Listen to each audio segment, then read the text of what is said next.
Hello, everyone. Welcome back to the channel and another edition of the Spurs Chat podcast, where sadly we're going to be talking about a loss tonight. Newcastle 2, Spurs 0. Oh dear, I knew that was never going to be an easy game tonight, but yeah, we're going to get into this one. I think there's a bit to discuss. As I say, 2-0.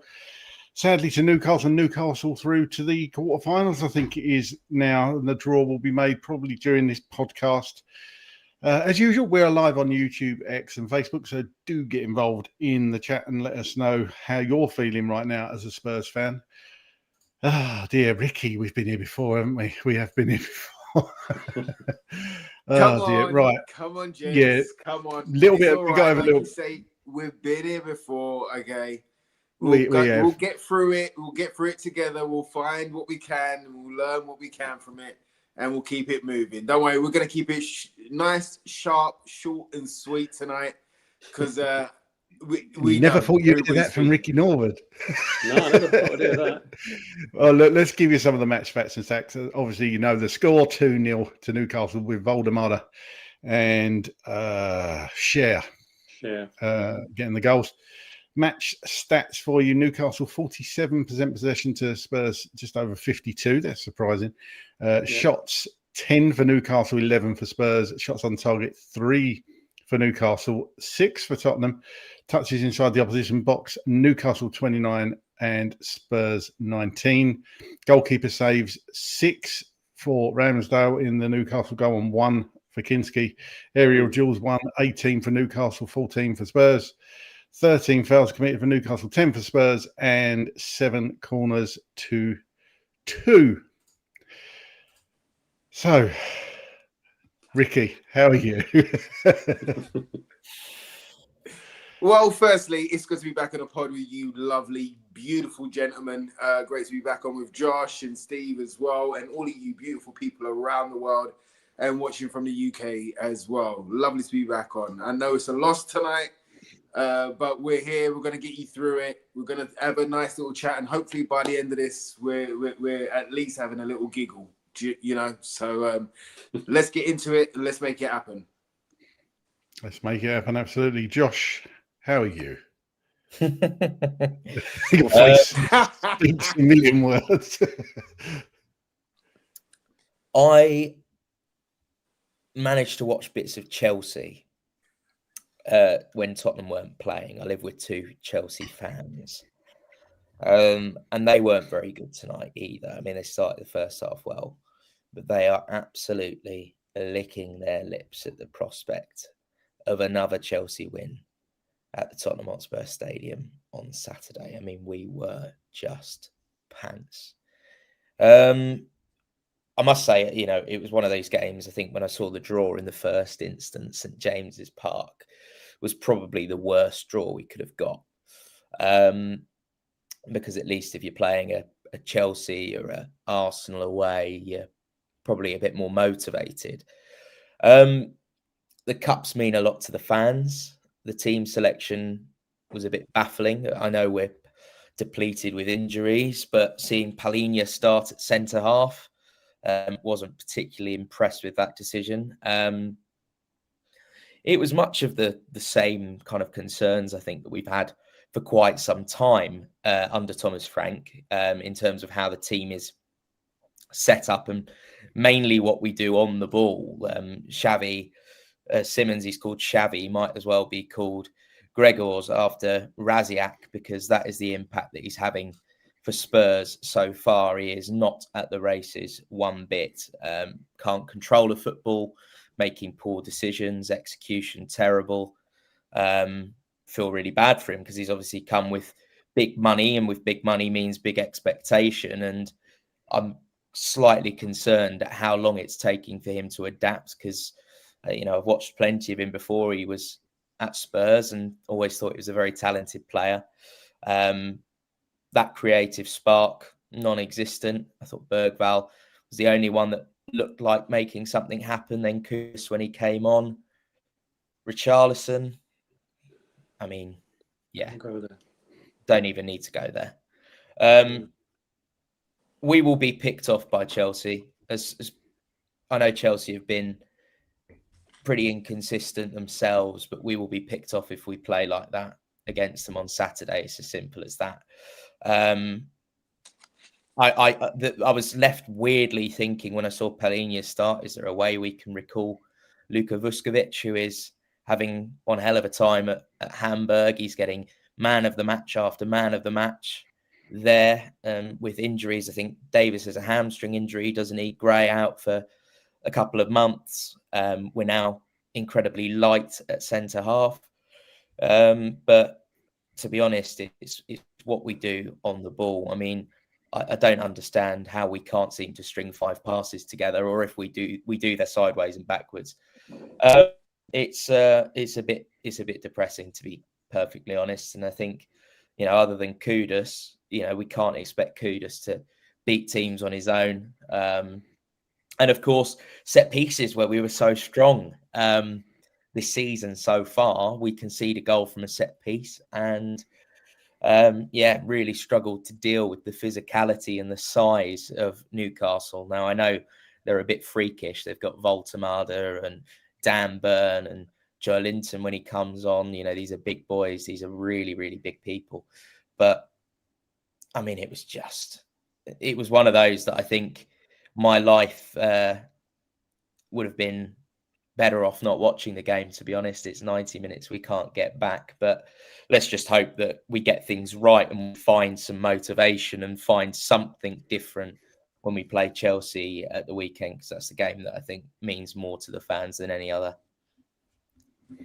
Yeah, I only asked how you were, Josh. Christ, you've summarised the whole game. He's taken over from Ricky there. Steve, get it over with. That's my take. I noticed you started talking about the Chelsea game immediately. That was a good point. Yeah, that's right. Yeah. Steve, how are you? And actually, give us your thoughts on the game. I'm very well. I didn't see it as being a performance that bad. I felt that we created the chances, only obviously Richarlison didn't put them away. It was extremely disappointing. Even in the first half, he had at least 3 good goal-scoring chances. In the very first, I think it was 5 or 6 minutes, one-on-one, instead of trying to take on the player, he got a shot blocked. Later on, there was a cross from Johnson, and it went behind him. He was arriving too early. Then there was another brilliant ball from Johnson to the far post, and he was sliding in too late. And then later on with the headers, he had a very good chance with a header straight at the keeper. I think it was in the second half. And then again later on in the second half, a very tame header at the far post. The only chance he had that tried to take was reasonable, was a ball that he sort of touched it with his foot, and Ramsdale saved it. But a better touch would have seen it gone in. So all in all, I think the fact that I suppose he didn't have any other options, Frank, but I definitely wouldn't have started Richarlison. And he's definitely, to me, he's cost us the game. I know it's more than one player, to be blamed for a game, but for me, it lies at his feet, because he had, we had the chances to win that game. I know what Josh is saying overall, and we're a bit threadbare generally with the team. But we were creating. We could have gone in at half-time leading 2-1 quite easily if Richarlison had actually taken those chances. So, Johnson actually had one of his better games. He was whipping in crosses, like I'm saying. I thought Bergvall also, as Josh alluded to, was trying to make things happen throughout the whole game. And Xavi was abysmal, and even in that second half, he can't even play a simple through ball. The lad, poor bloke. Living here in Czech, obviously very disappointed with the second goal with Kinski. He sort of hesitated, then he's tried to come for it, and he's come for it too late, and then Voltemada has scored. So, all in all, if we'd have got a good hiding, I'd have said, we played extremely badly and we had no chance. But I thought we had a reasonable chance to win that game, enough chances to win that game. And the stats bear that out, shots on target. But yeah, looking forward, it's looking a bit bleak with the squad, the injuries. Just to give my quick opinion on it. I just think we're lacking spark. even in the games that we've done okay. And I just think we're missing the spot. We're relying too much on Kudus to produce a bit of magic, you know. It's just very, very flat at times. Ricky, what do you make of tonight? You know what, gents? I didn't. You know, it was one of those. Firstly, we got to remember that there are big games ahead of us, right? Going back to back, 2-3 days. We needed to rotate the side in one of these fixtures, and you know, a lot of the fans were saying, especially after Everton on the weekend and stuff, they were saying if we was going to rest anybody or rotate, it was better to do it against this in this competition. And we know what happens when we do that. We run the risk of losing or going out of this cup competition. When we do rotate, we don't put out our strongest squad and our strongest 11. So we knew we if you ask all of us, I think, you know, wrapping up Van der Ven in Cotton Wall is very important to us, and especially with Romero out. So him having a rest was you know, quite essential. I would have liked Porro to have a rest too, but we haven't got nobody else there right now. So there's a couple of others I would have rotated as well. But seeing Sarr start, seeing Bergvall in there, you know, Paulini, I thought done okay. If I'm honest, I don't think we played that badly today. I don't think the performance was that bad today. It wasn't as the Monaco game. I was worried in the Monaco game because we couldn't get a hold of it. That's when we couldn't string two passes together. In the first half, we were playing some actually nice one-touch football, which created one of those opportunities for Richarlison, but Richarlison couldn't put it away. Like Steve said there, you know, Richarlison had a hat-trick of opportunities where he wasn't in the right place at the right time. That's as our number 9. He also had a fourth right in injury time at the end of that first half.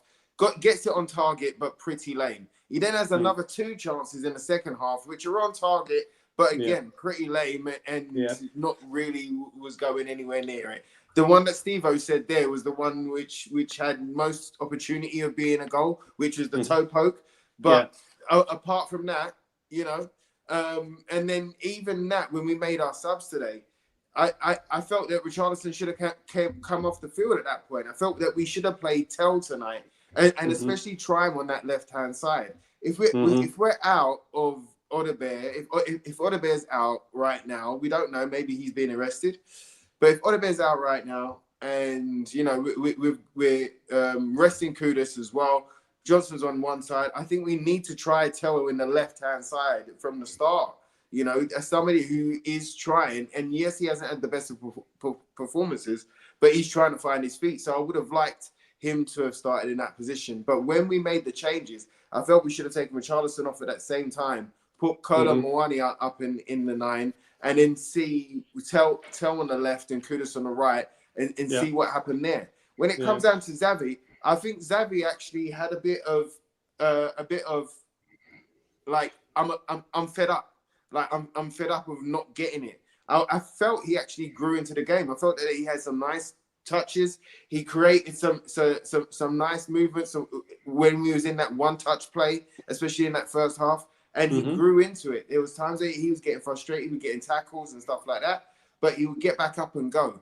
And the one thing that we always ask, Craig, especially when we've got players in the squad that ain't getting game time, is to go in there and grab your shirt, go in there and to make an effort. And I felt that Sarr done well today. He was again all over the pitch, strong up and down, could have scored one, great save by Ramsdale. I felt Bergvall was there being dynamic and trying to make things happen. He was in and out of the game, but that's because Newcastle played their first, well, they rested a couple, but they played an experienced side, a physical side, where he couldn't have his own way for 90 minutes, but he showed us enough flashes and moved that ball forward. Xavi, I felt, grew into the game the more that he played, and I felt that 90 minutes today was a good one up against Newcastle. I think he's starting to understand the physical battle that he's got to undertake to make it happen, because he doesn't have rapid pace, but he's got a ton of skill and he hasn't found his feet yet. Just remember, Luka Modric took a couple of months to find his feet too. Yeah, that's true. Know, so and in roughly the same position, in midfield is what I'm saying. So I felt there was a lot of effort. I felt I loved that not only after the first goal. Now the first goal that we conceded, I felt that whole Spence shoelaces palaver. I felt that totally switched us all off. As well as not being able to get back into position, whatever their excuses, you should have been ready. And I felt that it switched everybody off from their jobs, and it was a lack of concentration. That's why we conceded that one. But the reaction was great because we kept going and we didn't shut up shop. We didn't put all the men behind the ball and go, we're going to defend this. We kept playing forward. We kept trying to attack. We kept trying to create opportunities to score and to get back in that game. So I'm pleased with it. Every single time that we conceded a goal, our heads didn't drop. In fact, we had a little bit of gumption about us that was like, you know what, come on, let's go. You know what, come on, let's go. And we continue to play. And we continue to play up until that last whistle of time. Do you know what I mean? On 93 minutes. So that type of attitude, that type of togetherness, that type of unity, I'm impressed with, and I will take from that. It was so much more than what it was against Monaco. I think there's more positives out of that loss performance than there was against a draw against Monaco. But yes, we are lacking that spark. Yes, if you give your number 9 6-7 chances at goal and he doesn't bury one of them, what are you supposed to do? Do you know what I mean? What are you supposed to do? I don't think Johnson had the best of games. Every time that he got the ball today, he stopped progression. He would always cut back. He would run again. You'd see him, and it looked like he's going to use his pace up against the guy, and then he would stop, check back, pass it backwards, and lost momentum many a time. Many a passes went wayward with him as well. So he didn't have the best of games, but you could tell that he was working hard and trying to make things happen. So. It was one of those where some players have been put more in the manager's mind for selection, and some have gone down on his list a little bit. But the attitude and the application of the squad and the team, it wasn't like anybody down tools. It wasn't like anybody was sulking in being in the quote unquote second squad or B team or whatever. We didn't see any of those things which we've seen in the past as Tottenham fans. So I think there's more positive than negatives. But we did have an opportunity to win that and go through. And I think when you look at the lineup, you can tell when you don't put out your strongest lineup. I'm not saying that those boys, because I just said about their attitude and their mentality and their will. I don't think they went out there. It's not a team that's going to say, right, we're going out there to win this team, to win against these. But even that, with the rotated side, I felt that these boys, for the majority of the time, they done well and they grew into it. And I felt that we was really unlucky because one of those goals goes in and the tide turns, and then Newcastle got a game on. Yeah. I think you made some good points there, Ricky. The thing for me is, I can't find the comment I actually wanted to put on screen. This one, there we go. I reckon we've got the worst set of forwards in our history. I'm not entirely sure. I mean, is that a bit harsh? I don't know. Josh, do you want to take that one? What do you make of that? Let me throw a little bit of data at you. Thomas Frank's a man that loves his data.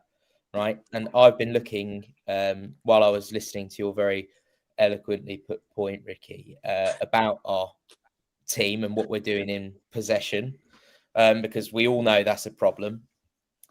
We're not making enough key passes for starters. We're pretty low down in that metric. But the thing that really surprised me here was actually looking at the details on possession loss. Right. And the players that have been dispossessed the most, let me just pull it up. Right. So the players that have been dispossessed the most, Kudus, 29, then Jed Spence, Odebear, Palhinha, Simmons, Richarlison's up there as well. And in terms of unsuccessful touches as well, now this is grim. and this is going to answer your question: Kudus, Richarlison, Xavi Simons, Brennan Johnson, Bentancur, Tell, Bergwell, Odobert.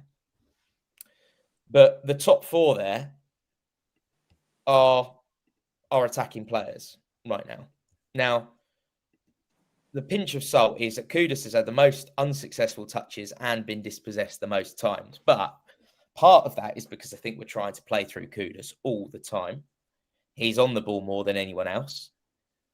We're not playing elsewhere. Probably because he's the only forward that I think as fans we expect to do anything. And as games are going, the only one that's really doing anything as well. Is it the worst in history? No, definitely not. We had Freddie Canute at one point.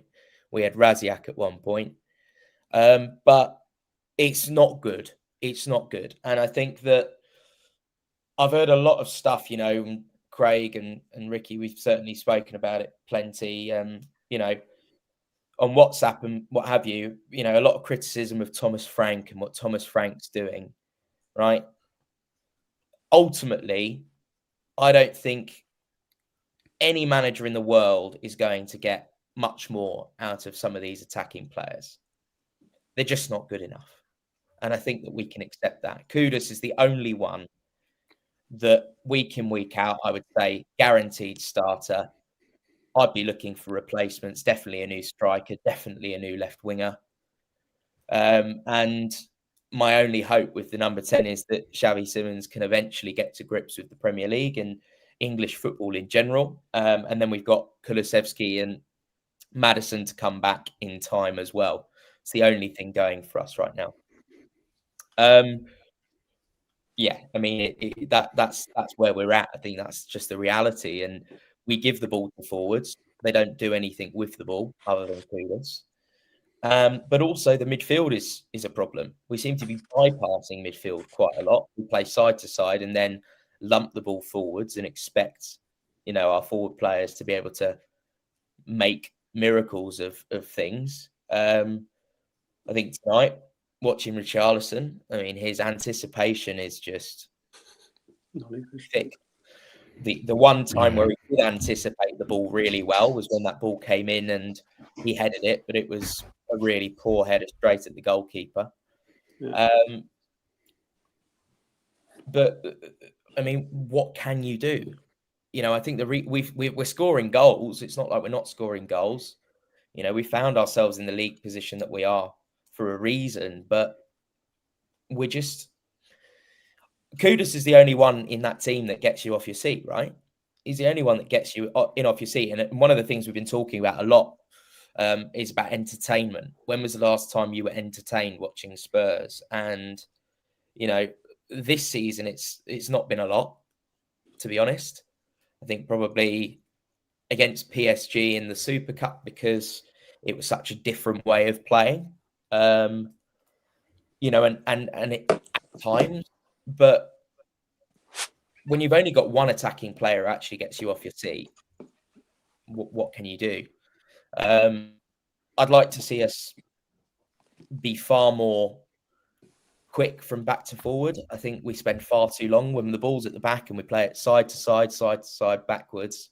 Mm-hmm. I'd like to see us, go from back to front a lot quicker, playing through midfield. There were times, I think, when Bentancur under Ange, not that I'm saying that Ange ball was any better because it certainly was not, but I'd like to see Bentancur turn on the ball a little bit more. That's one of the things I think he's very good at is, turning when he's under pressure and playing a forward pass.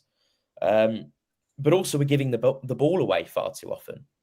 Far too often when we do try and play forward, we give it away. So I think we're stuck between a bit of a rock and a hard place at the moment in terms of possession. But the one thing I'm clinging on to at the moment, and I'm still of this opinion, is that Thomas Frank, I believe, has come into the club and his priority has been to set us up as a defensive unit and to get better at the things that immediately we were really poor at, which was set pieces, attacking and defensive, and trying to build a solid base at the back, which is probably why I think he has gone for Palhinha and Bentancur in that midfield so often. And to be honest, I think it's probably going to be a painful few months ahead. We've definitely got a number of huge fixtures coming up, but I think give it some time. January window, I'm sure we will have to strengthen. Well, we have to strengthen anyway, but I'm sure the club will strengthen. And if we're still doing this in February, March, then I will be far more concerned. But I think right now, we can't, I hate the saying, but Rome wasn't built in a day. And I think that we need to remember we did finish 17th in the Premier League. I know we won the Europa League, but we did finish 17th. And so far, Frank has had a better start than Pochettino had at this stage as Tottenham manager.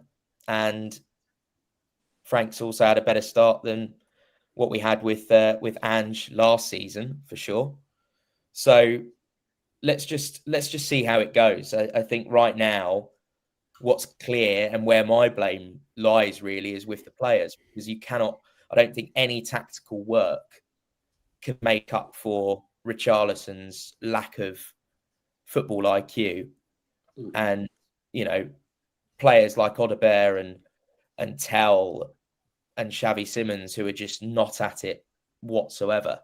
And I think, let's just hope that those new signings do develop a little bit more, certainly Xavi, and let's hope we strengthen in January. Yeah, I think we definitely do need to strengthen in January. I think that's quite clear, isn't it? Steve, coming around to you, let's talk about the lineup.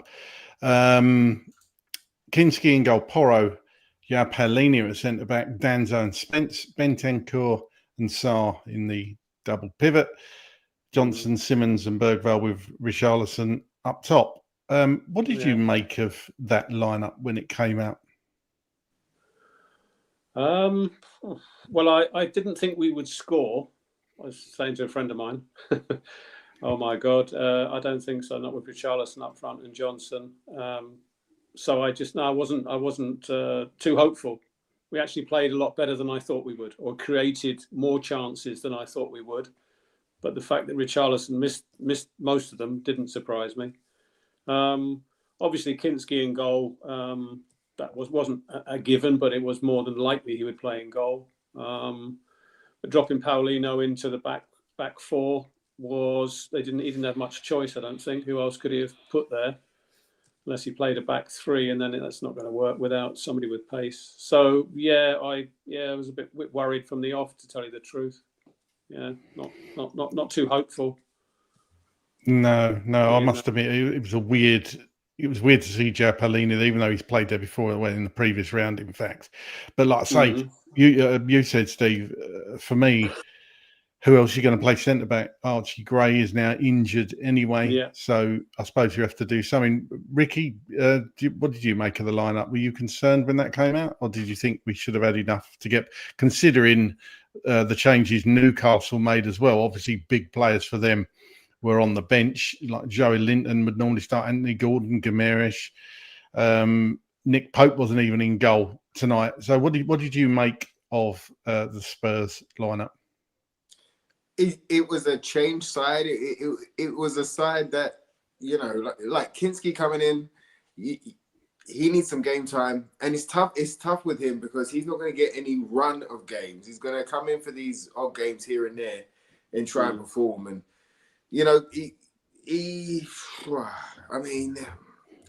was good with his feet. You can see how comfortable he is passing. Not every pass came off, but not everyone's going to. But you can see how comfortable he is with his feet. And the 2 goals conceded. Well, the one that he could probably be at fault for is the Voltemada one, because I think he shouted that it's his, and Danzo ended up leaving it. And so him not getting to the ball, or their striker just nicking in right in front of him, didn't help, obviously. And so I think that did knock his confidence when that did go in, because it was his call. But again, it's tough with him. He's a young keeper, and he's not going to get 3 or 4 games to find his feet or to get a rhythm as a goalkeeper.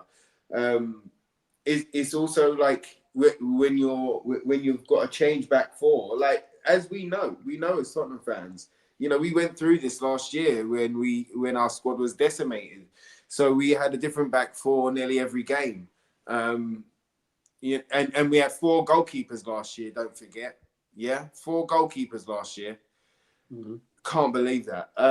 So there was loads of different changes there. So we are experienced in that kind of way of thinking, in changing your back four up for Kinski. That it takes a minute, but seeing Palhinha in there, I looked at it and I was like, what? But then obviously, like you just said there, Craig, Archie Gray is now injured. So now our injury list, without Ange on the training field, our injury list is now, stacking up as well. So we need to sort that out. So Palhinha had to come in there. I felt that he done well. I didn't really think he put a foot wrong, really. No, I didn't. As a makeshift centre back and as a ball playing centre back, I felt he done well. He blocked, he headed, he tackled. His time is impeccable. He is a phenomenal player. Every single game that he plays, I'm super impressed with. And he's a no-brainer to sign up on a permanent deal, because he changes everything about us. So him going in at centre back and playing, fantastic. All right, cool. Bentancur, I thought that he done well. I know Josh, you said he didn't turn on the ball. He turned on the ball a couple of times. He got out of trouble a couple of times and pushed that ball forward. Yes, there has been a lot of sideways passing, but there were elements of him doing exactly what you're asking him to do today. And then with the 2 young boys in there, I was happy to see them. I need Sarr back in the team. I just felt that he started so well, and it was good for him to get a start today. And he was box to box, trying everything. Again, another kind of everywhere type of man, like I said about Bergvall. And then I wanted Tell to start, like I said earlier, but okay, cool. We're giving Javi some more minutes. Let's see what he done. Now he starts out on the left, but drifted back into that 10 pretty quickly. And I think it was Bergvall that ended up going out on the left and kind of overlapping with him. And then, as Stevie's said already, is all right, cool. We've put Richarlison up there. We know Kolo's not ready yet. And if it wasn't, you know what? I remember with Richarlison, this ain't the first time. This is what I don't want anybody to think that I'm hating on him, but he's building up a catalogue. It was Luton, right? It was Luton. When Luton was in the Premier League, Kulusevski set him up, right? Put it on a plate like 4 times, right in front of goal, and he missed the 4 times. I think he was talking about a shirt being pulled. Everything was in front of him, and I can't believe he did not score. And today was another one of those games where you look at your striker, your number 9, Brazil's number 9, and Craig, I don't know how many shots we had on target or how many shots we had, but he had at least 7 chances, bro, where he did not, he didn't do nothing, mate.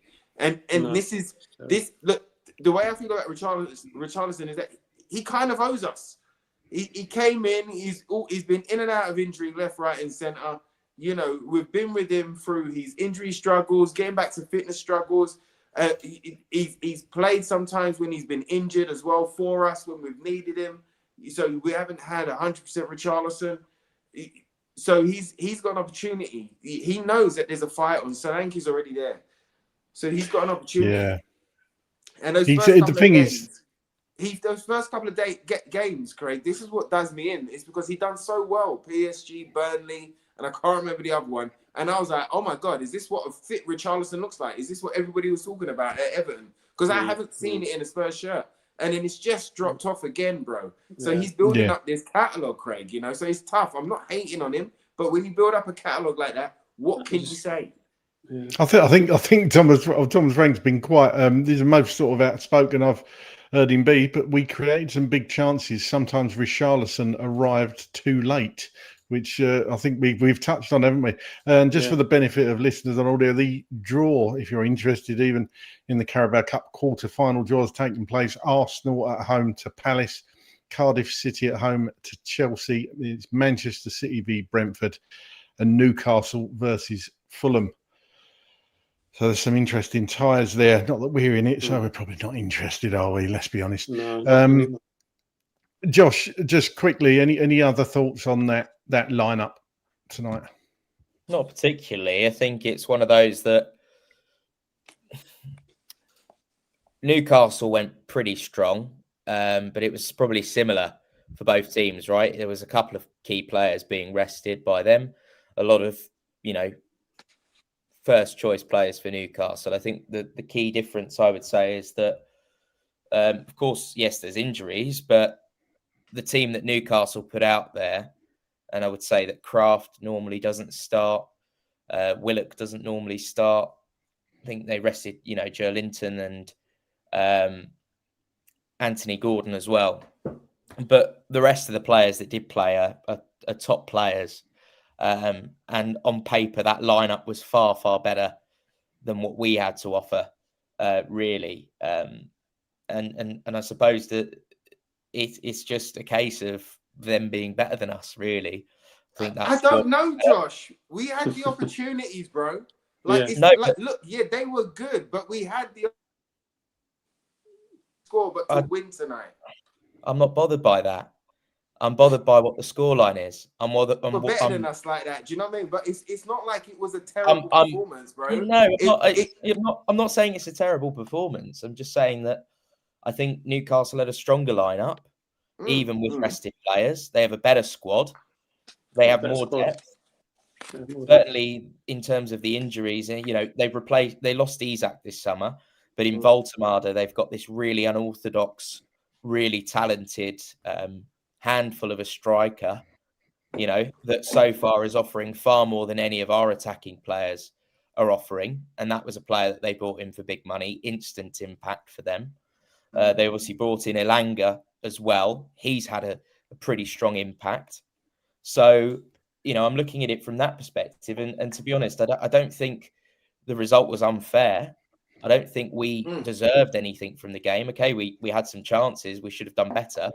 But the key thing is that who did those chances fall to? What did we do with those chances? The quality wasn't there. The players aren't good enough. That's why I'm saying that I think Newcastle, in my opinion, are a better side than us right now.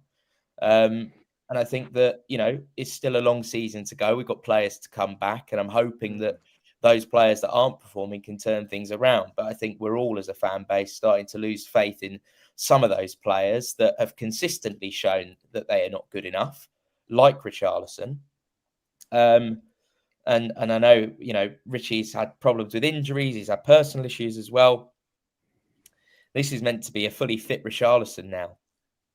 And what are we getting from him? Exactly. But the only other caveat I would say, and the one thing I would kind of leap to the defence of Richarlison on most times, is the lack of service. And when you've got players, there was one moment in the first half where Brennan Johnson had players in the box, and I think he sort of sliced it. I couldn't tell whether he shot, whether he crossed, and it hit the side netting, and it was the most useless thing you'll ever see. I'm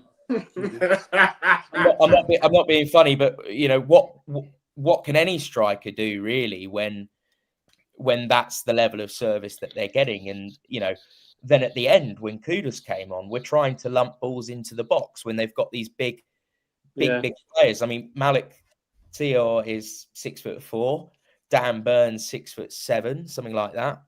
And Voltemada is 6'6" striker. When you've got players of that size, why are you lumping the ball into the box that way? Surely there's another way that we can try and get at them. And we seem to be constantly trying to attack out wide and get the ball into the middle. We're not doing much attacking through the middle, trying to carve through midfield and play that way. Very few sort of intricate passes. There was, do you know what? One moment actually in the first, I think it was the first half, where it was Richarlison completely misinterpreted the ball. He ran past the ball. It was a lovely ball in from Porro. It was flicked on. Bergvall got the ball across, I think, in the end, and then Richarlison ran past the ball. Yeah. That was the one moment in that game where I thought Tottenham absolutely tore Newcastle apart there, and I want to see more of that kind of football. But yeah, I think it's a combination of a lack of service and a lack of quality. Newcastle had that quality in key moments. Yeah, Josh, Thomas Franks just confirmed Guillermo Vicario will be back in the team for the Chelsea match, but Wilson Odobert has a side strain which needs to be assessed. So another injury. I did wonder why he didn't travel. I hadn't actually heard before the game. So yeah, he's got a side strain, so needs to be assessed. So another injury to contend with. We won't go through every single match incident. We'll just talk about the goals, because I'm sure everybody's got a lot to say. I think we've covered almost every player on the pitch already, actually. To be honest, I thought Jed Spence, Steve, just come around to you for this. I thought Jed Spence was there was no man of the match as such for me. I thought Jed actually played okay. I'll just come to you for this as well. What did you make of the boot incident that actually led to the first goal? Jamie Redknapp thought it was quite harsh. What were your thoughts on that?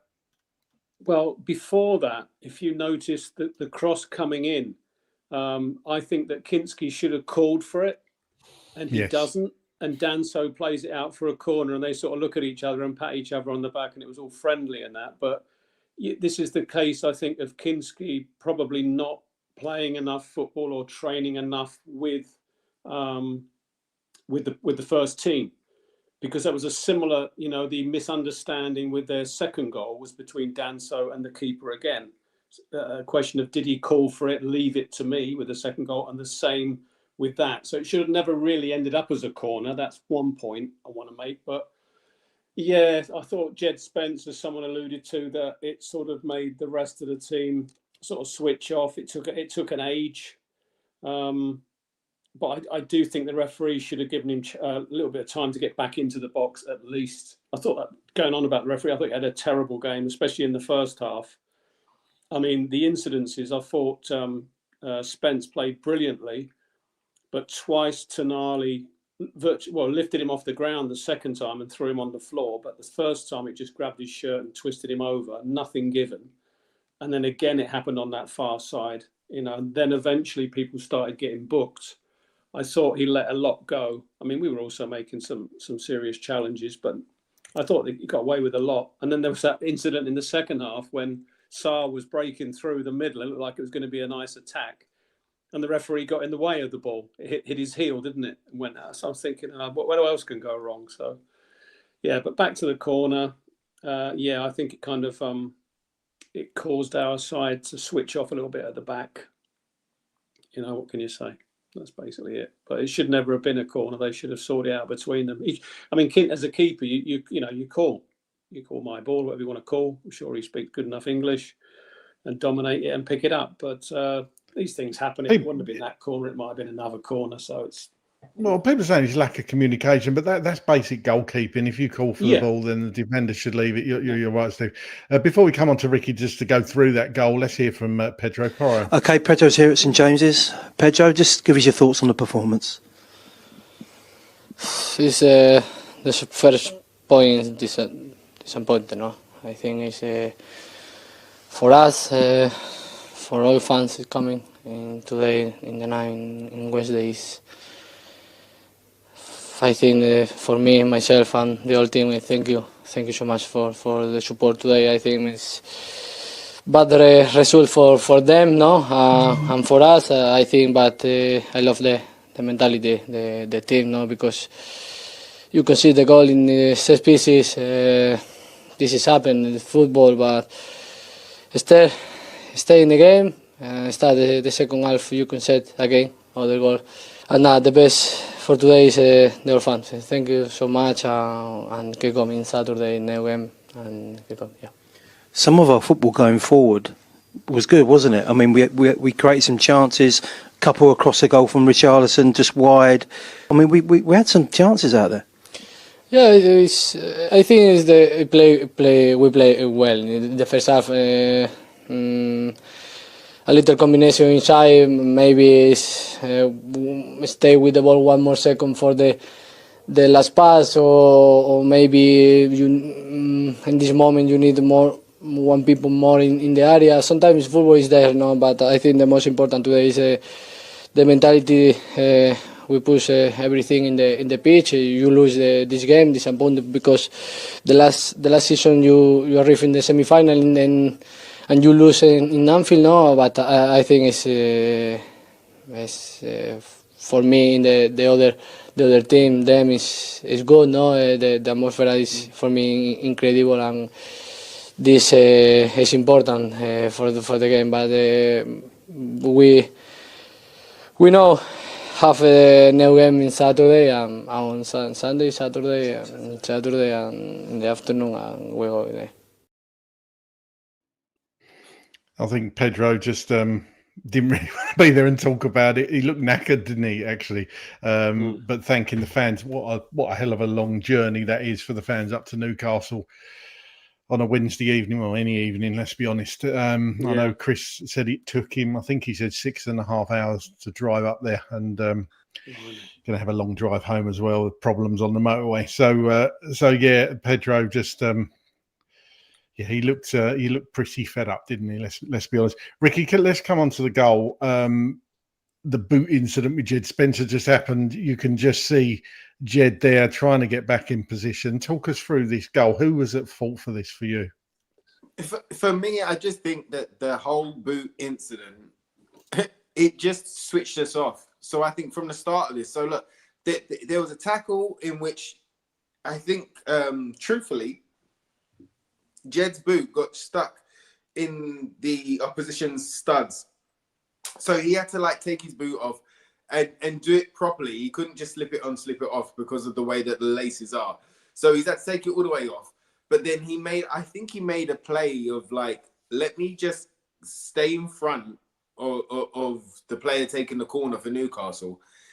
Just in case, you know what I mean, they try a quick one or a fast one. So part of me feels that he was like, all right, cool, I'm just going to, because of the position that he chose, I'm just going to stay here and kind of be in his way a little bit, just in case he tries it. And then obviously it's done and dusted now. He starts jogging back, and they took it pretty quickly. As soon as he started jogging back, he did. But to be fair, he didn't immediately run back and try and get in position as quickly as he could. He did jog back. He did turn his back on the guy taking a corner tonight. So everybody switched off at that moment, and it was an easy run-in. Jamie Redknapp ended up doing some analysis at half-time where he showed one corner where we defended it, where Jed Spence was actually in the right position at the right time. We defended well. But on this one, you could see, because everybody was out of position and Jed wasn't where he needed to be, but was jogging back. And this whole boot incident, it stopped the momentum, it stopped the flow, it stopped the concentration of our players. And it was easy for Newcastle to get a quick one there. Not that it's exactly the same, but it's similar to when Liverpool scored from them corners against Barcelona. You know, it's only because Barcelona switched off at those moments that they got 2 quick goals. So it was one of those where right time, right place for Newcastle, but everybody switched off for us. So it was a culmination, but the catalyst started with Jed and him taking off the boot and putting it back on again, which is crazy to even say, innit? Should Kinski have done better, Rick, do you think? Some people are saying that he should have done better and Vicario would have saved that. Well, I always love to know, I know your son is a goalkeeper, Craig. So I always like to kind of know the opinion of those that have played there. Of course, you know, you can always say that your goalkeeper should get there, but who knows in that space of time, because he was trying to organize the defense. Maybe he was switched on, maybe he was switched off. Who knows what happens where, but they got the run on us. And in a moment where everybody was swithed off. So what would you say, Craig, or what did your son say at the time? Have you asked him? He didn't really say much about it at all. He's like I said before, he's kind of goalkeepers union on a lot of goalkeeper saves or not saves, should I say? But I I said I thought Kinski reacted a bit slowly to that, even though it was only 6-7 yards out. But I think Vicario saves that personally. But I think Kinski will be disappointed he didn't get to either. Moving on from that, I thought we actually grew into the game a little bit more. We did come out a little bit after that goal. Bergvall crossed and Richarlison was in front of it. That was the one I think, Steve, you were talking about. Barnes then hit the bar for Newcastle. 46 minutes, Richarlison had a free header. We've spoken about that one straight at the goalkeeper. And then Simmons fired over. I think it might have clipped the bar at the end of the first half.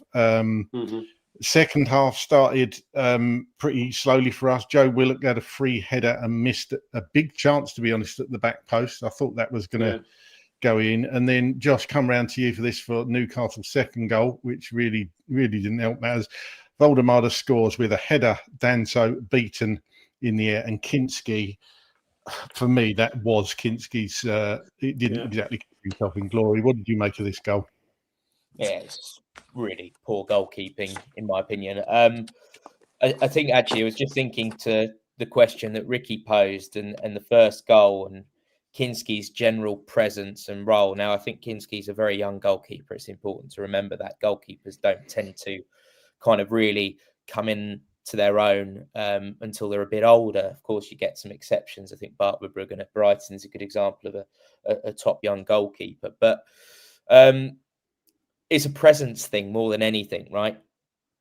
I think you're a brave man to be trying to take on Voltemade, for the ball coming off your line that far. And I mean, look at the position there. I mean, the angle, I'm not sure how well it shows it, but Kinski seems to be considerably lower than Voltemade at the point of contact, missing the ball entirely. And, Voltemade is taller than most goalkeepers in the Premier League anyway.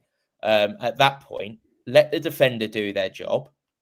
If the defender can't stop him, which, by the way, it's going to be difficult because the bloke's built like Peter Crouch, at least give yourself a chance. But you look at the way that has, Voltemade has actually got contact on the ball and it's sort of looped in. I don't want to kind of speculate too much and say, would Voltemade still have hit it like that if Kinski was on his line? But there's a good chance, because of the way that the ball came in, that Voltemade would not have been able to, in that position there, which you can see from the still, been able to actually direct that header down into the ground and in a position where you're more likely to score. So I think if Kinski actually holds his nerve there, he's probably more likely to save that. I think actually the big thing I would say on sort of Kinski versus Vicario is the leadership aspect, the presence aspect, the off the ball kind of how vocal he is. I think that corner probably, and I know it seems weird me saying this because Vicario had some real weaknesses with set pieces last season, but I don't think we concede that goal necessarily if Vicario is in goal for the first one. I think certainly with that, the cross that led into the corner in the first place, I think Vicario would have absolutely made sure that the defender heard him and would have dealt with it. So, look, it's a learning curve for a young goalkeeper, but I must say I'm not too sure where the club stands with Kinski at the minute, because I was reading some reports that he's not been impressing in training and that Frank's not been convinced with him. Obviously gets this opportunity to play and doesn't take that opportunity. I mean, this is an opportunity. I like to think of, when Liverpool had Kelleher as a backup goalkeeper, and Kelleher absolutely took every single chance he got in those cup games. And it just feels like, for me, Kinski didn't quite take that opportunity. But, with the feet, he's very good, and we know he's very good with his feet. But in those key moments, just seem to have a bit of a sort of rush of blood and not quite make the right decision. It might be a lack of experience. It might be, a few different factors there. But I'm glad to see Vicario back for the Chelsea game. That's all I'll say. Do you think he needs a loan, Josh? Kinski? Well, like a proper season loan, whether it's a promoted side to the Premier League or in a different country, Germany maybe, where he can be number one. Quite possibly. I know Craig will agree with me on this point, because I know Craig was as mad as I was when this happened, but I absolutely would have kept Keeley. Keeley had proven in the EFL, at Leyton Orient, he'd proven, that he was ready for a step up. And remember how physical the EFL is. You've got big lumps there, constantly challenging for balls. Those exact type of situations you would find yourself in time and time again. And every time I watched Keeley when he played for Leyton Orient, he was super impressive. So, as was alluded to earlier, we had 4 goalkeepers last season. Now we've still got Brandon Austin there, haven't we? But where do we go if we don't have Kinski? Do we have Austin? And Austin, who actually, when he did play a couple of times last season, looked pretty good. But for whatever reason, under successive managers, no one wants to give him that opportunity. So the whole situation's a little bit bizarre. But I think, I would look at that Kinski situation and say a loan, I think one of the comments here says a loan is sensible. I agree with that. I agree. I completely agree with that. And I think Steve, probably I'd be interested to hear your thoughts as someone living in Czechia, but kind of the view on Kinski, because from what I understand, when he was at Slavia Prague, he was very, very highly rated.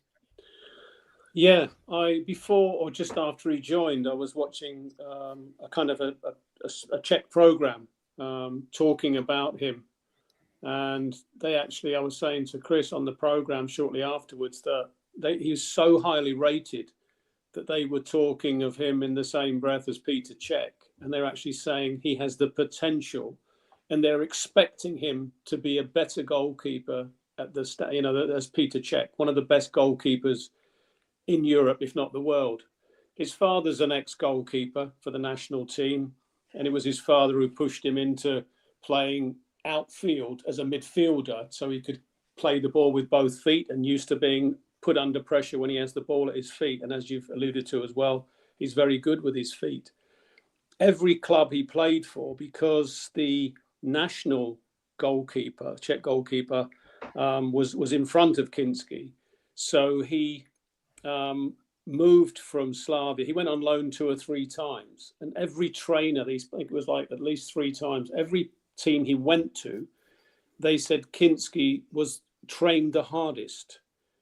In terms of any player in the team, outfield players, midfielders, defenders, despite being a goalkeeper, he spent more time in training. So he really trains extremely hard. He's not living off the back of his father's reputation or thinking, oh, I've made it. But it was mainly this forum I was listening to. A lot of ex-players, some of them were goalkeepers. They were really saying that they expect him to become a bigger name as a goalkeeper than Peter Cech ever was in the Premier League, and as an international goalkeeper. So I was very disappointed to hear, which you've said, that he was regressing in training according to the Spurs coaches. So that was bad to hear, because he's so good at these.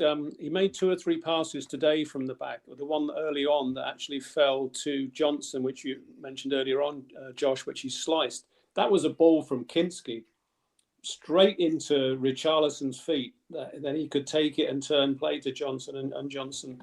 There was a couple of times he initiated attacks for us, as he did in the first round of the Cup against Liverpool in the Carabao last season.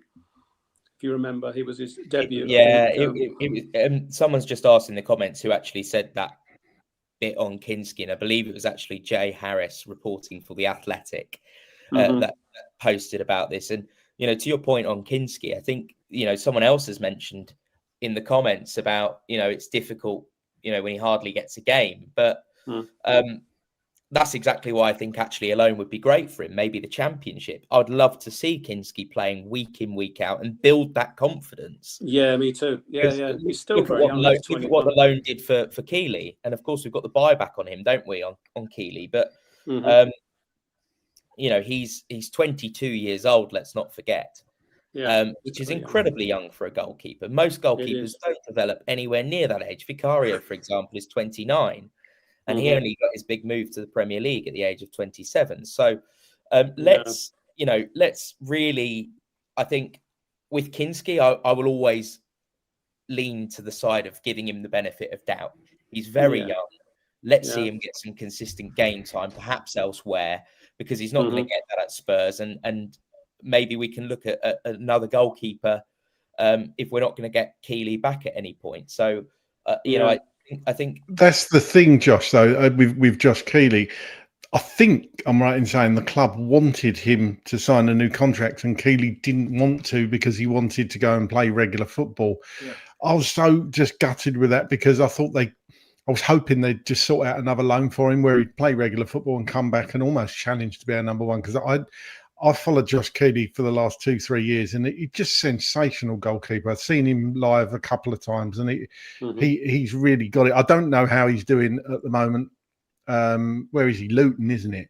I don't think he can be doing brilliantly because Luton aren't performing that well week in, week out. But I agree. If we've got a buyback for him, perhaps look at it at the end of the season. But yeah, when a player doesn't want to sign a contract, it's always difficult, isn't it?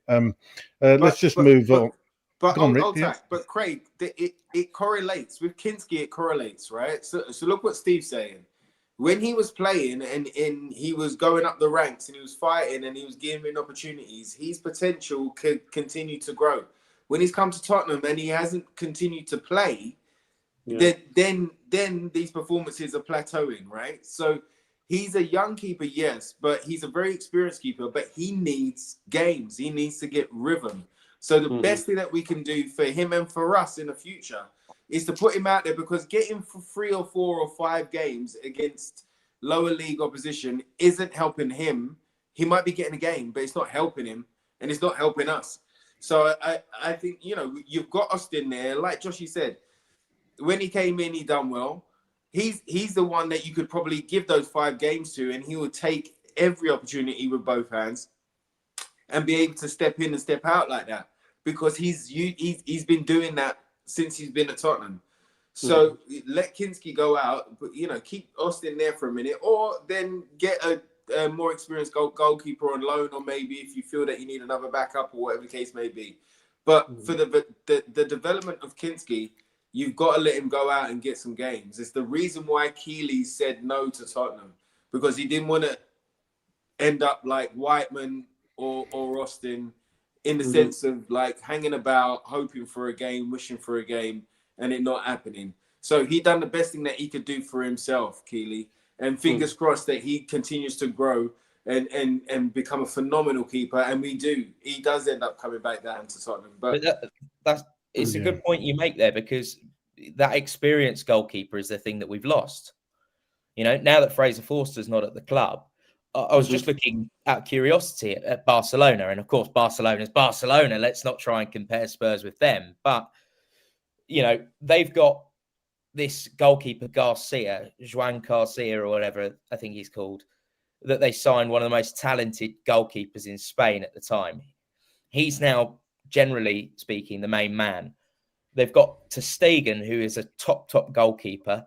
And then they signed Wojciech Szczesny, who's the experienced goalkeeper there. And Wojciech Szczesny plays a lot of big games as well. And we really shouldn't overlook the fact that we don't have... Our oldest goalkeeper is Vicario. He's 29 years old, which is not that old for a goalkeeper. I think if you look at a goalkeeper's shelf life compared to outfield players, 29 is still actually fairly young. Because a lot of goalkeepers can carry on playing for another 10 years on top of that. Remember, we had Brad Friedel playing at the age of 41, 42, something like that. So I would love to see Spurs in January actually go out and get an experienced goalkeeper, someone over the age of 30. So in those games, it first of all frees up Kinski to go on loan, but also in those moments, those cup games, someone here has said, look, I don't know if this is completely accurate because I'm not a goalkeeper, but 80% of a keeper's game is organising defence and keeping a cool head, is what one of the comments says, right? That experienced goalkeeper can do that, right? Perhaps in a slightly better way than Kinski at the age of 22 might be doing. So, yeah, I think we actually, if we're going to look for another goalkeeper, that's what we should be looking at, is an experienced goalkeeper who has played the game and played at a high level for long enough to know when to go for the ball or when not to go for the ball. And just those tiny little moments that make all the difference might make a slightly smarter decision. Yeah, absolutely. I agree. I think you've certainly convinced me. I think Kinski could do with a loan, but we need to get that experienced keeper in, don't we? Absolutely. Totally agree. 60th minute, Ramsdale made a great save from Pat Matasar. 64th minute, Muani and Kudus came on for Bentancur and Johnson. 67 minutes, Richarlison forced a save from Ramsdale, probably the best one. He just flicked it around the corner. Yeah. Ramsdale made a good save. Ramsdale had a good game, I think, on the whole. And 78 minute tell for Richarlison. Ricky, just coming around to you. What do you make so far of Randall Kolo-Muani and what you've seen of him? Have you seen glimpses of what we could get from him? I know it's a very small sample size at the moment. It is a very small sample size at the moment, Craig. You're right, but there has been glimpses of him. Not so. Even today, look, when he came on, he started on the left wing, and there was times where he had a couple of flicks and tried to get that link-up play going with Jed Spence on the left-hand side. The thing is with Kolo, from what I've seen, and look, it always depends what happens in a Spurs shirt, not in somebody else's shirt, you know?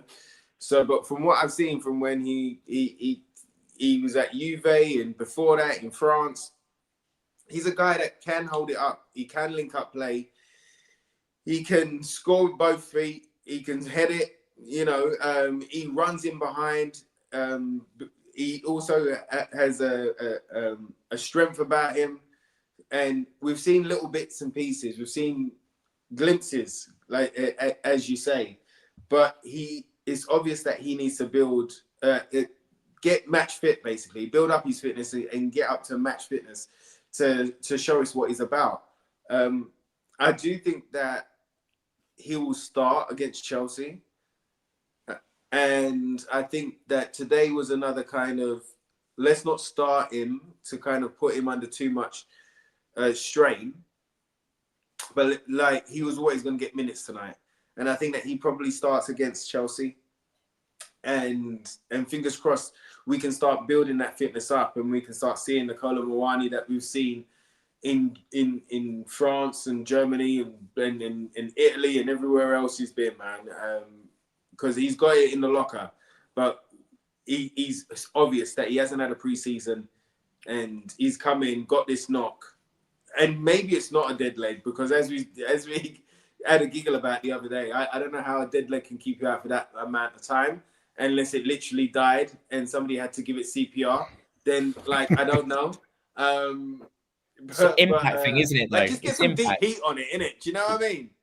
It depends how serious the impact was, though, because if you've got, you know, deep damage there and you've burst, you know, all the capillaries, you've got internal bleeding or whatever, then it can take longer. And I know it sounds. Can that happen with a dead leg? Is that what happens, Josh? It's impact, right? It depends how bad the impact is, and if the impact is severe, I'm not going to speculate, but let's just say it was Romero that went full-blooded into you and gave you a dead leg. I think you're far more likely to be hurt for some time compared to whether, you know, Xavi Simons has hit you there. So really good point, I know it sounds weird, but you know, it really may have just taken a while to hit. Yeah, because it was a mystery to me. So it's great that you kind of explained it like that. I never thought about it like that. But let's get him fit and ready, and I think that he could be dynamite. I think so. I think, well, I don't. It's exactly what I said, right? I don't think there's a big enough sample size yet. He hasn't really had a decent run of games. He's only started one. I think he's only started one, hasn't he? So, yeah, let's hope he can come good. And the game, I hope he comes good in. Go on, Josh. Did you want to? I was just going to say what you said earlier about Thomas Frank's comments about Richarlison speaks volumes, though, right? Does absolutely. He rarely criticises anyone. The fact that Frank was very vocal there about Richarlison, and the fact that Kolo-Muani did start against Everton tells me that Richarlison is totally out of favour. He's played him in the cup game because Kolo-Muani is the one that I would expect to start against Chelsea. And, you know, with Kolo-Muani, again, I think he requires some good service. And I think it's a shame that the referee decided to get in the way when he'd actually made a very decent run. But I believe, you know, as fans, we're all guilty of it because, Xavi Simons, for example, is a great example. He's taking longer than we expected to settle. Kolo Muani was at Juventus last season, and I think he got 8 goals in 16 appearances in the league, something like that. He's a player that's played for France in the World Cup. He's played at some big clubs and scored quite a lot of goals. We're not signing someone here who is a complete unknown. It's a player that I think most fans were quite excited about on deadline day.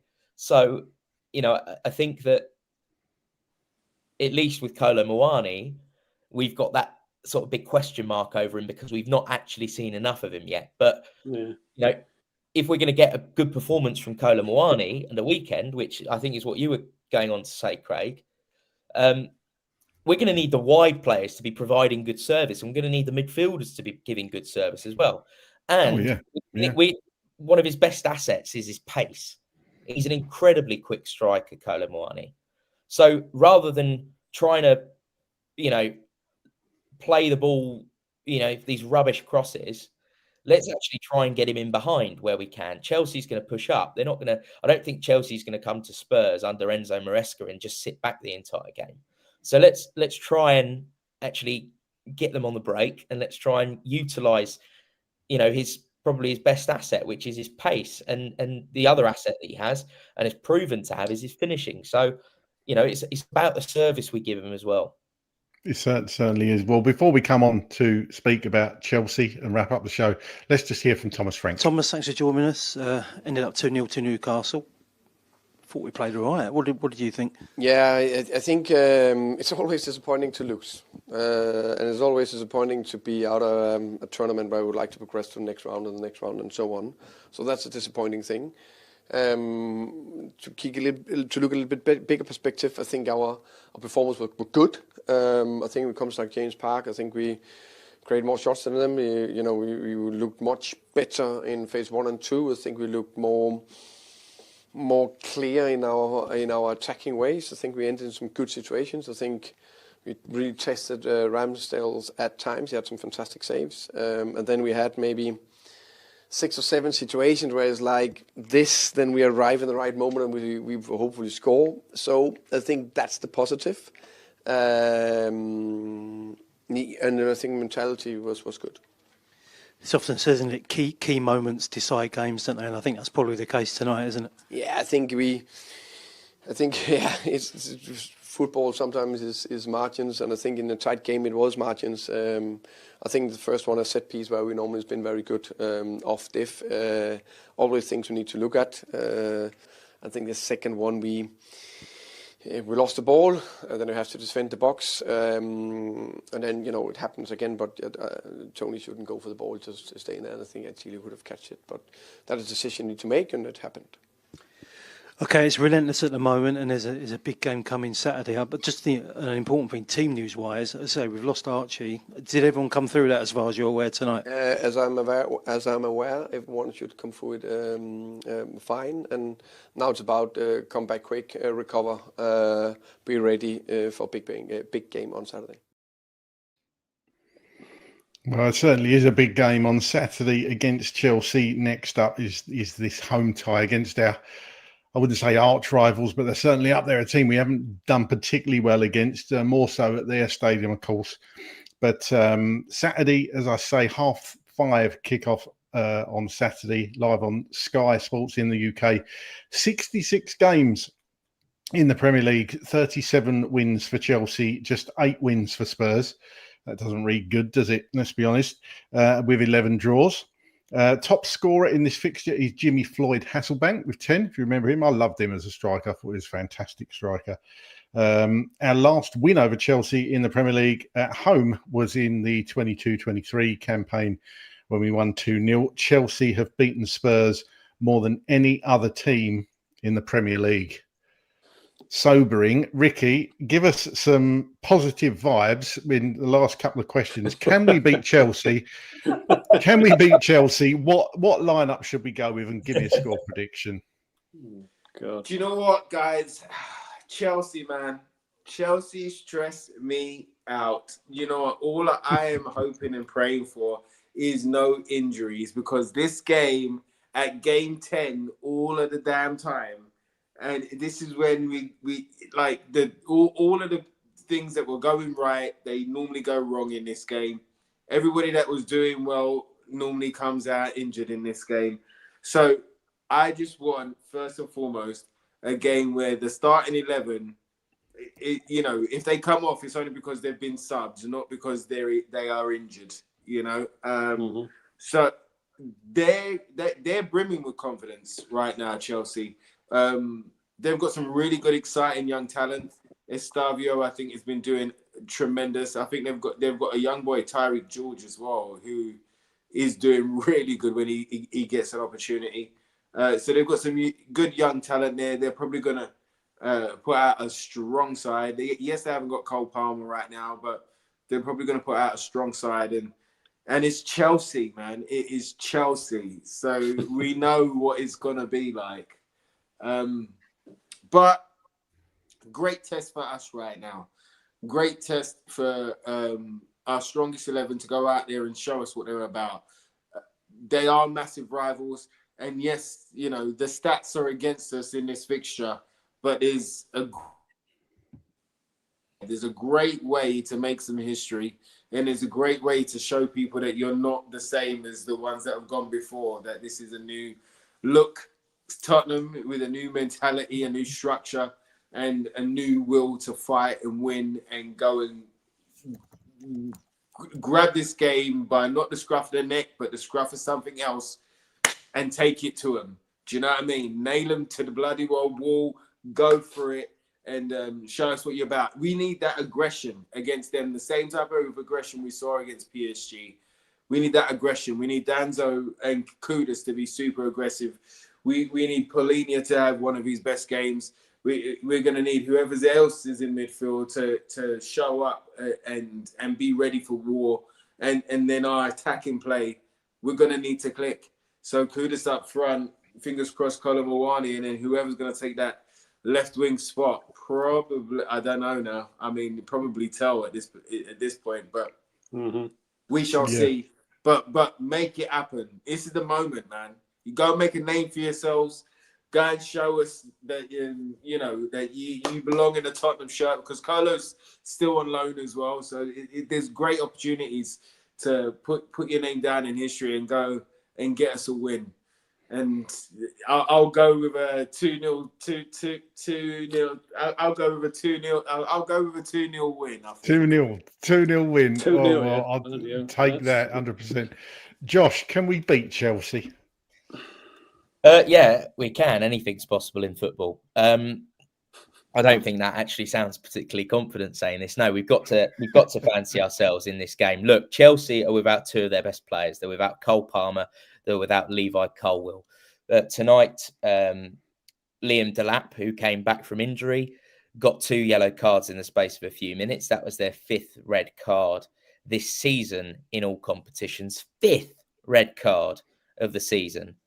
We've had none. We've had 15 yellow cards. Chelsea have had 14 yellow cards just in the Premier League this season. Now, of course, the reason why I bring this up is because Tottenham is normally the team, I think it's fair to say, that lose our heads in this fixture. But everything would point to the lack of discipline that this Chelsea team has. This is why it's incredibly important that we keep ours on Saturday, because I think there's a very good opportunity for us here. If we can cause some problems for them, and the atmosphere is what I hope it will be, we absolutely need to step it up as fans to really make it an intimidating atmosphere at the Tottenham Hotspur Stadium, because my God, has it been anything but that in recent months. Hopefully Chelsea can continue to do their thing, which is show terrible discipline and make stupid decisions. I think Enzo Maresca described Liam Delap's red card tonight as very stupid and embarrassing. And that's not what you want to hear from a manager talking about a player at all. So I think discipline is going to be massively important. I think the fact that Chelsea don't have Cole Palmer is a massively important thing. Chelsea also concede a fair few goals. I mean, it was 4-3 tonight. And with Badia Shiel, Tosin Adarabioyo and co, I'm not particularly worried about their centre halves. Of course, Cucurella for me is a top player, and Reece James, who is fit, is for me probably the best the best right back in a Premier League when fully fit. But that's exactly why I think we need to exploit the middle against them. I'm not going to give you a score prediction because I think it's a silly idea in a game like this, but I do think it will be a goal in it. I'm not saying it will be a 1-0 to either team, but I think it will be a result to one of the teams by a goal. I was, interestingly, when I was on my way to do a food shop today with my flatmate, who's a Chelsea fan, we were doing, as best we could, an unbiased combined 11. And we had Vicario in goal Cucurella and Reece James. And we had the two Tottenham centre-backs. So we had Van de Ven and Romero. And we said, even if Romero's not fit, Kevin Danso is better than what they have at centre-back at the minute available. The midfield, we had Palhinha and Caicedo, who is unbelievable Caicedo. We all know that. Then we had Pedro Neto on one wing, Kudus on the other, João Pedro up top. And then we were really struggling to decide whether to have Papsar or Enzo Fernandez. So considering that's a Chelsea fan that I was talking to, and, normally with these combined 11s, these things are biased, right? There's always a degree of bias. I think that shows that there's not an awful lot to separate the sides at the moment. But the only thing that does concern me somewhat is Gittins scored an absolute belter of a goal tonight. He's a player that I've watched a few times this season, and unfortunately I get to see a lot more of Chelsea than I would like to admit, given where I live and who I live with.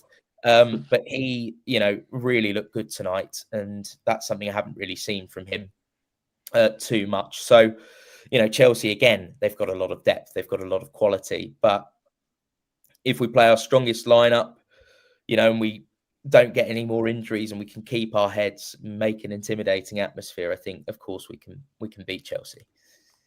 Yeah, and obviously you would undoubtedly throw Cole Palmer in at the 10 if he was fit into that 11, that mixed 11, I'd imagine.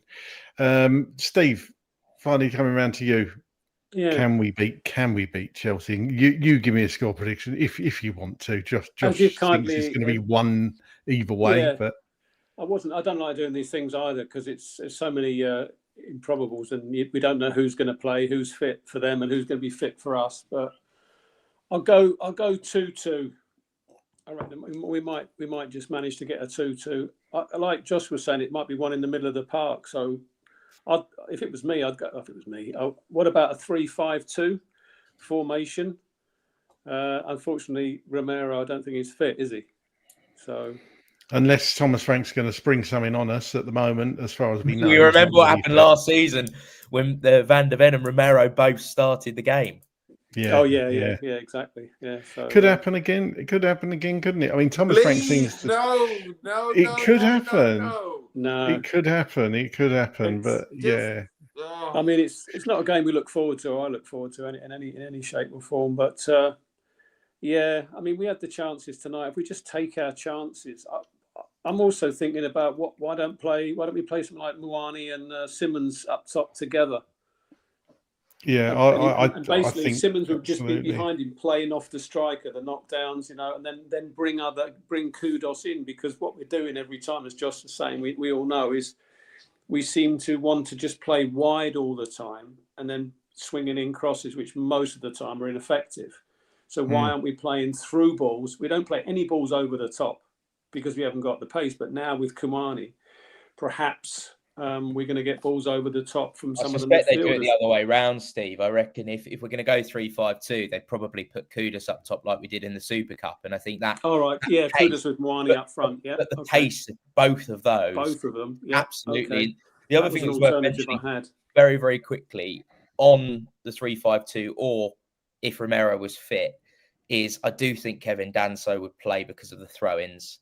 And the reason I say this is because first of all, it's a way of attacking teams, but Chelsea have not adapted to that particularly well. Every time Wolves had a long throw in tonight, Chelsea looked at 6s and 7s. They looked really shaky. The and we defense looked know shaky. Sanchez and Jorgensen, they're not very good. And I think Chelsea fans would admit that as well. So I think interesting to see that. But I'm actually with you, Steve. I think 3-5-2 is how I'd go if we could. Oh, well, there you go. Yeah, Fine. yeah, I agree. I'd love to see 2 up front, but let's see what Thomas Frank does. It'd be lovely to get a win over Chelsea. I think it's important to get a win. Of course, it's always important to get a win, but just to keep touch. So condensed in that little patch of, position from about 2nd place and even 7th, 8th, 9th, isn't it? So you can slip down quickly, but you can get up the table quickly. But that's it from us tonight. Thanks to all 3 of you for coming and speaking about that. That's all right, Steve. No problem at all. Ricky. Great to see you, Ricky, and Josh as well, and Craig as usual. And you, Steve, absolutely. Keep up the show. I'll have to watch it all the time. Absolutely, even when we lose. Even when we lose. Ricky, thanks so much for coming back. When we've lost. If you can invite me on when we've got... I can't... I can't foretell the future, sadly, because I'll be doing the lottery. Ricky, thanks so much for coming back. Where can people find you? No, you guys, it's been a pleasure and an honor, as always, even in defeat. It's always good to be on with you guys. I feel better by the end of the show all the time. So thank you guys for that. And thank you all around the world for all of your comments and your interactions, your likes, your subs. Make sure you share as well. You guys know where you'll find me. You'll see me after Chelsea. I'm sure. Yes, I've just got to check that. But yeah, you'll see me after Chelsea. You can find me at Ricky J Norwood on Twitter, aka X, and you can find me at official Ricky Norwood on Instagram. Also, if you want more of my ramblings, there's my new podcast with my boy Darren Hart, Tea Talk and Tottenham, all one word. Chuck that into YouTube and you will find us. We're soon to be on Spotify as well. And then I'm keeping busy doing bits and pieces around the country. So I'll let you know as we go. But as I say, gents, always an honor and a pleasure. And thank you for having me on. I look forward to the next one with a big 3 points. No worries. Thanks, Ricky. Well, I've actually got Saturday off because every time I've done Chelsea, the last 3 seasons we've lost. So as I said, no, perhaps I'm the bad omen. So Josh, thanks so much for joining today. Where can people find you? Pleasure. At Josh Hughes TV. I don't really tweet much anymore, but actually probably more often on this podcast. And just one thing to flag, I think it's still open, isn't it? The voting. I think it's shut now. I think it's shut. Yeah. But thanks to everybody who did vote. Absolutely, we'll know our fate next. I think it's 3 weeks' time. So yeah, fingers crossed. Thanks, Josh and Steve. Finally, where can people find you if they want to give you a follow? I don't have my own podcast or anything like that at the moment because over here it's quite difficult to find Spurs fans. But basically, just on Facebook, I just have a Facebook page. I'm not on Twitter. I don't. An X. It's too many strange fans on those. Some of those sites. Some of the fan base are a bit volatile. Let's say, put it politely. So maybe I'll get a podcast together myself over here. Do it, Steve-O. Do it. Make it happen. Yeah, absolutely. It could be the first Czech Spurs podcast. That'd be. It's probably not true, but it might be. You never know. No, it would be. It would be. Yeah, there's not enough of us. I don't think. Maybe there'll be a few. Maybe I'll find some. Oh, that'd be good. That'd be good. Well, thanks very much, everybody, for watching and listening tonight. Sorry we couldn't bring you a win. Let's hope for better things on Saturday when we'll be back to discuss Tottenham, Chelsea, the big rivalry. Can we get a win against our West London neighbours? As I say, thanks for watching, everyone. Thanks for listening. Come on, you Spurs. Come on, you Spurs. Come on.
Thanks, Josh. See you later, mate.